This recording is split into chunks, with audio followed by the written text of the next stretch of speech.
बंदी छोड़ सतगुरु रामपाल जी परमेश्वर जी की जय हो। सभी सत्सेवक भाई बहनों को दास की तरफ से प्यार भरा सत साहिब। ये देखिए भाई और बहनों, 5 दिसंबर 2023 को समय है दिन के 1 बजे। सतलोक आश्रम मैनेजमेंट हरियाणा के द्वारा एक पीला पर्चा संगत में वायरल किया गया है। इसमें लिखा है, सभी भगत आत्माओं से प्रार्थना है, सतगुरुदेव जी का आदेश आया है कि कोई भी भगत आत्मा धनाना आश्रम को देखने के लिए ना आए। गुरुजी के प्रवचन सुनने के लिए अपने ही जिले में निर्धारित स्थान पर ही जाएं। अभी धनाना आश्रम में व्यवस्था नहीं है। जब व्यवस्था होगी या कोई भी सेवा होगी या समागम होगा तो आपको सूचित कर दिया जाएगा। देखिए कितना बड़ा दोगलापन, कितनी बड़ी गद्दारी संगत के साथ में, और कैसे ये लोग माया लूटने की हवस में बर्बाद हो चुके हैं। आश्रम बनाए जाते हैं भक्तों को सत्संग सुनाने के लिए, धार्मिक भंडारों के लिए, और परमपिता परमेश्वर सतगुरु रामपाल जी भगवान के रहते सहते उनके आश्रमों का एक नियम था, कोई भी भगत किसी भी समय 24 घंटे में, दिन में, रात में, कभी भी वो अकेला या सहपरिवार या अपने किसी भी मित्र या रिश्तेदार के साथ में सत्संग सुनने के लिए आश्रम में आ जा सकता था, और वो चाहे उतना दिन आश्रम में रह सकता था। संत रामपाल जी की तरफ से कोई बाउंडेशन, कोई बाध्यता नहीं थी कि कोई भगत 1 दिन रुकेगा, 2 दिन रुकेगा, 3 दिन रुकेगा।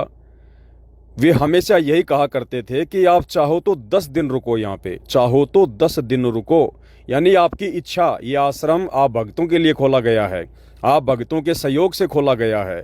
और आश्रमों का मकसद कोई व्यापार नहीं होता, कोई धंधा नहीं होता है, कोई राजनीति नहीं होती है। आश्रम का मतलब है, यदि आश्रम खुल गया है तो भक्तों के लिए कभी भी भगत आ सकता है, कितने ही दिन वो रह सकता है, कोई बाध्यता, कोई रोक टोक नहीं होती।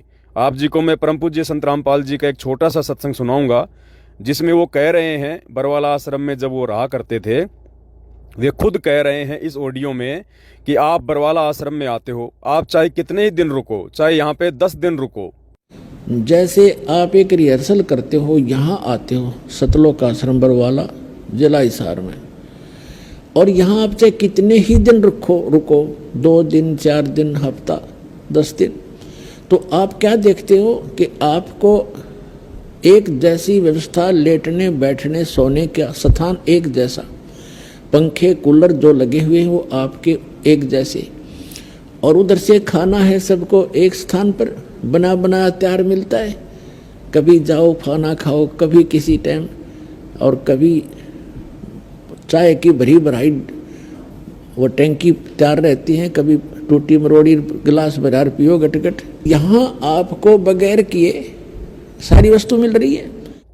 तो भाई और बहनों, आज क्या हो गया, उसी परम संत के नाम से उनकी पीठ पीछे उनके परिवार के द्वारा जो ये आश्रम खोले जा रहे हैं जगह जगह, इन आश्रमों में जब समागम होता है, जब इनको 3 दिन का पाठ रखवाना होता है, जब इनको लगता है कि अब लाखों की संख्या में भगत आने चाहिए, और लाखों की संख्या में हमारे पास में 21 हज़ार रुपये पाठ के, 2100 रुपये ज्योति के, और खुले दान की तो कोई गिनती नहीं है, जब इनको लगता है कि अब हमें पैसों की ज़रूरत है, उस समय ये किसी भी दिन कोई भी पाठ रख देते हैं। 3 दिन का अखंड वाणियों का पाठ रख देते हैं।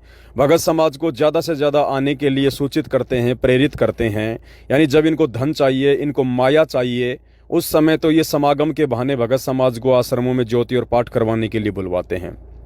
और वैसे यदि कोई भगत इन आश्रमों में सत्संग सुनने के लिए आना चाहे तो आने नहीं देते। ये पीला पर्चा निकाल दिया और कह दिया कि कोई भी भगत ना आए, आश्रम में कोई व्यवस्था नहीं है। अरे भाई साहब, इस धनाना आश्रम में लगभग 3 बड़े बड़े समागम हो चुके हैं, जिसमें 8-10 लाख भगत आए थे। उस समय व्यवस्था कैसे हो गई थी? उन समागमों में जब तुम्हें ज्योति पाठ के पैसों की उम्मीद थी कि भगत समाज बढ़ चढ़ कर दान देगा, उस समय तो आप लोग बड़ी फुर्ती के साथ में भगत समाज को सूचित कर रहे थे, धनाना धाम, धनाना धाम सबसे बड़ा धाम, सबसे बड़ा धाम, देश की राजधानी बनेगा, देश की राजधानी बनेगा, संत रामपाल जी धनाना धाम में आएंगे। जिस समय तुम्हें ज्योति पाठ के पैसों की आवश्यकता थी, भगत समाज को लूटना था, उस समय तो तुमने सारी तैयारियां कर दी, सारी व्यवस्था कर दी।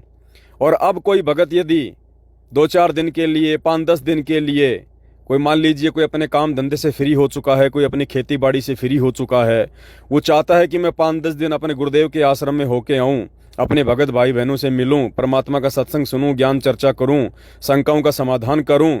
तो आज आपने उनके लिए ये पीला पर्चा निकाल दिया कि यदि आपने सत्संग सुनना है तो अपने अपने जिले में सत्संग सुनिए।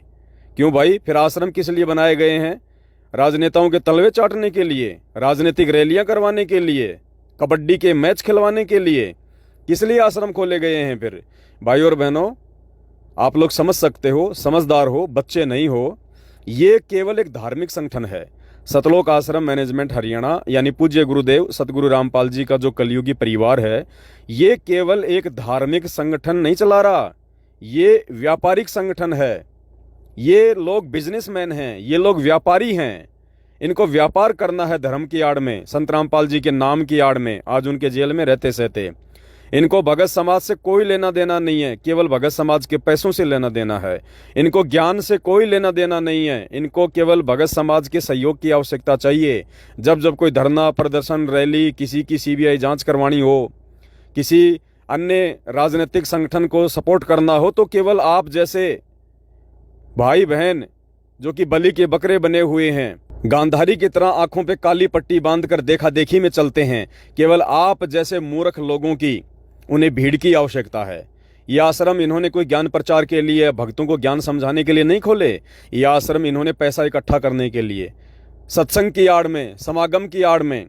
आज 8 साल का इतिहास गवाह है, संत रामपाल जी के जेल जाने के बाद में जितने भी आश्रम उनके नाम से खुले हैं, इन आश्रमों में आज तक कभी भी आप लोगों को सत्संग के नाम पे नहीं बुलाया गया, कभी भी आपको साध संगति के नाम पे नहीं बुलाया गया, ज्ञान चर्चा के नाम पे नहीं बुलाया गया, गुरुदेव की महिमा के नाम पे नहीं बुलाया गया।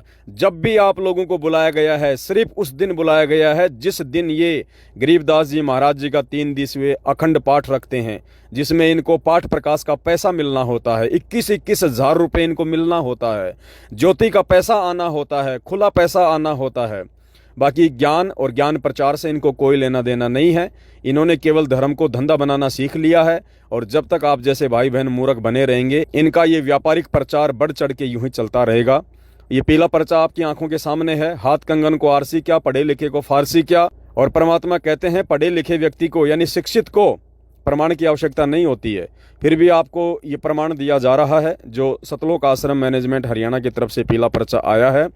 देख लीजिए किस प्रकार इसमें भगत समाज को डांटा गया है, फटकारा गया है, जबकि इनको हमेशा यही कहना चाहिए कि भाई गुरुदेव का आश्रम है, आश्रम एक मंदिर होता है, और आश्रम में हमेशा ज्ञान प्रचार होता है। आप लोगों को आना चाहिए, गुरुदेव के सत्संग सुनना चाहिए। जब भी आप लोग कभी फ्री हो, आप लोगों को कोई घर पे काम धंधा ना हो, आप लोग आश्रम में आइए। ये आप ही के सहयोग से बना हुआ है। जितने दिन आप रहिए यहाँ पे सेवा कीजिए, आपको कोई दिक्कत नहीं होगी, कोई टेंशन नहीं होगी। लेकिन देखिए इसके विपरीत यहाँ पे भगत समाज को आने से रोका जा रहा है कि व्यवस्था नहीं है। अगर व्यवस्था नहीं थी तो आज से 5 दिन पहले और उससे पहले 8 सितंबर को जो समागम किए गए थे, उसमें लाखों लोगों के लिए व्यवस्था कैसे हो गई थी, कहाँ से हो गई थी? जब जगत वालों को ज़्यादा से ज़्यादा संख्या में तुमने बुलाया, उस समय इन आश्रमों में व्यवस्था कहाँ से हो गई थी, कैसे हो गई थी? और नालायकों, यदि आज संगत से इतना पैसा लूटने के बाद भी तुम व्यवस्था करने में समर्थ नहीं हो, तो तुम्हारे पल्ले कुछ नहीं है। आने वाले समय में तुम कुछ नहीं कर पाओगे, और ये सारी की सारी सेवाएं परमपिता परमेश्वर सतगुरु रामपाल जी भगवान तुम जैसे निकम्मों से छीन लेंगे। बंदी छोड़ सतगुरु रामपाल जी भगवान की जय हो।